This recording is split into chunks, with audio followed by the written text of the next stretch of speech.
Ölüm, bitiş mi? Yoksa yeni bir başlangıcın ilk perdesi mi? Kur'an bir berzahtan bahseder. Peki kabir azabı gerçek mi? Yoksa sonradan eklenmiş bir korku hikayesi mi?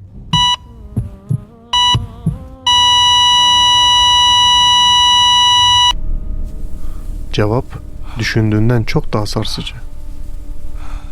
Çoğu insan kabir azabını sadece ölümden sonra toprağın altında yaşanacak korkunç bir ceza gibi düşünür. Ama ya mesele bundan daha derinse, ya kabir azabı insanın dünyada kurduğu sahte hayatın ilk kez çöktüğü yer ise, ya mezar toprağın karanlığından önce içindeki karanlığın görünür hale gelmesi ise, kabir insanların dünyada kurduğu sahte merkezlerin çöktüğü ilk yerdir. Dünyada para, İmaj, şöhret, statü, alkış, ilişkiler, güç seni taşıyormuş gibi gelir. Ama mezarda bunların tamamı çekilir. Geriye sadece hakiki bak kalır. Bu yüzden kabir azabı bir açıdan insanın sahte dayanaklarının paramparça oluşunun ilk bilinci gibi okunabilir. Kabir azabı insanın ilk defa kaçamadığı hakikatle baş başa kalmasıdır. Dil ile Allah yeter demek kolay ama gerçekten hayatına yetiyor muydu? İşte mezar ahiretin ilk durağıdır. Önce şunu netleştirelim. Kabir azabı İslam'da kabul edilen bir hakikattir. Kur'an'da doğrudan detaylı anlatılmaz ama işaret edilir. Mesela onlar sabah akşam ateşe arz olunur. Kıyamet günü ise azabın en şiddetlisine sokulurlar. Bu ayette kıyametten önce bir azap safhasının olduğu anlaşılır. Yine Kur'an şöyle der. Onların önlerinde diriltilecekleri güne kadar bir berzah vardır. Yani ölümle kıyamet arasında bir süreç. Hadislerde ise mesele daha açık gelir. Özellikle sahih rivayetlerde. Kabir sorusu, nimet veya azap, iki kişinin bazı günahlar sebebiyle kabir azabı görmesi gibi bilgiler açık şekilde aktarılmıştır. Mesela sahih bir rivayette iki kişiden birinin laf taşıması, diğerinin ise idrardan sakınmaması sebebiyle azap gördüğü haber verilir. Bu çok önemli. Çünkü burada büyük epik suçlar sayılmıyor. İnsanın küçümsediği ama karakterini ele veren bozulmalar sayılıyor. Kabir azabı sadece çok büyük suçlara bağlanan bir mesele gibi sunulursa eksik olur. Bazen insanı çürüten şey küçümsediği iç bozulmalardır. Bugün insanların çoğu yalnız kalamıyor. Telefonunu elinden al, 2 dakika sonra huzursuzluk başlar. İçine bir sıkıntı çöker. Çünkü insan artık kendi içiyle baş başa kalmaya alışık değil. Hep bir şeyle oyalanıyor. Gece yatmadan önce telefon kapandığında gelen o boşluk hissini biliyor musun? Ya kalabalıktan kaçtıktan sonra bir anda gelen o anlamsız huzursuzluk. İşte o bastırdığın şeyin küçük bir sızıntısı. Kabir azabı sadece dışarıdan gelen bir ceza olmayabilir. Bazen insanın içinde taşıdığı şeylerin artık susturulamadığı hal olabilir. Çünkü dünyada dikkatini dağıtabilirsin. Kendini kandırabilirsin. Kendine hikayeler anlatabilirsin. Ben aslında kötü biri sayılmam. Herkes yapıyor. Zaten niyetim iyiydi. Şartlar böyleydi. Mecburdum. Ama orada hiçbir şey çalışmaz. Birçok insan sessiz kaldığında kendiyle yüzleşemiyor. Bu yüzden sürekli ekran, müzik, yoğunluk, eğlence, ilişki trafiği, gündem bağımlılığı ile kendini oyalıyor. İnsanlar günah kadar hakikatten de korkar. Çünkü hakikat egoyu söker. Kabir toplumsal maskelerin düştüğü ilk eşiktir. Orada ünvan yok, imaj yok, hikaye anlatma şansı yok.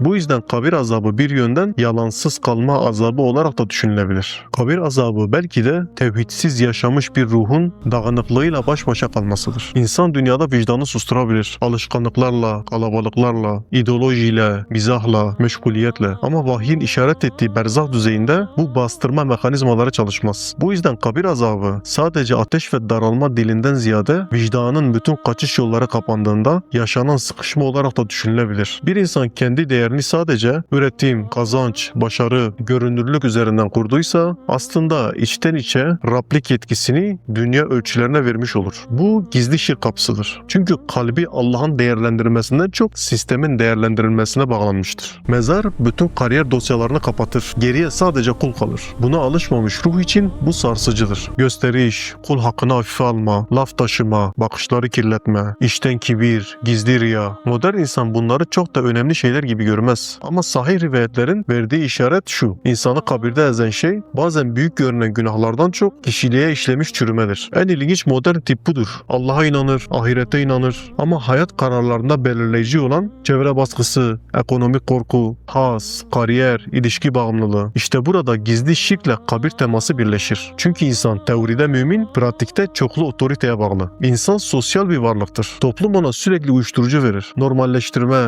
meşrulaştırma, kalabalıkta kaybolma, suçun paylaşılması. Mezarda toplum yok. Bu yüzden kabir azabının sosyolojik boyutu şu olabilir. Kalabalıkların meşrulaştırdığı günahlar mezarda bireysel hakikat haline gelir. İnsan sadece fikirden oluşmaz, alışkanlıklardan da oluşur. Bir ruh günaha, gösterişe, bağımlılığa, kibre, hazza alıştıysa o sökülme kolay olmaz. Dünyada bağımlılık keyif gibi görünür. Ayrılma acısı geldiğinde gerçek yüzü ortaya çıkar. Kabir bu ayrıştırmanın ilk merhalesi gibi düşünülebilir. İnsan neden kabir azabını anlamıyor? Çünkü modern insan sadece gözle görüneni gerçek sanmaya alıştı. Bir şey deneyle ölçülemiyorsa onu zihninde ikinci plana atıyor. Kabir azabını anlamakta zorlanmasının ilk sebebi bu. Hakikati sadece fiziksel olana indirgemesi. İkinci sebep ise insan ölümü hayatın dışına itiyor. Ölüm artık evlerin içerisinden çıkarıldı. Gündelik bilinçten kovuldu. Steril hale getirildi. Cenazeler bile kısa bir prosedüre döndü. Bu yüzden kabir insanın zihninde uzak bir metafizik olay gibi kalıyor. Üçüncü sebep ise daha derin. Modern insan cezayı sadece dışarıdan gelen bir yaptırım sanıyor. Oysa vahiy bazen şunu anlatır. Ceza insanın iç dünyasında kurduğu yanlış düzenin sonucu olarak da ortaya çıkar. Yani mesele sadece Allah dışarıdan azap veriyor cümlesi kadar basit sayılmaz. Daha sarsıcı olarak da şu olabilir. İnsan bazen azabını kendi elleriyle örer. Kabir ise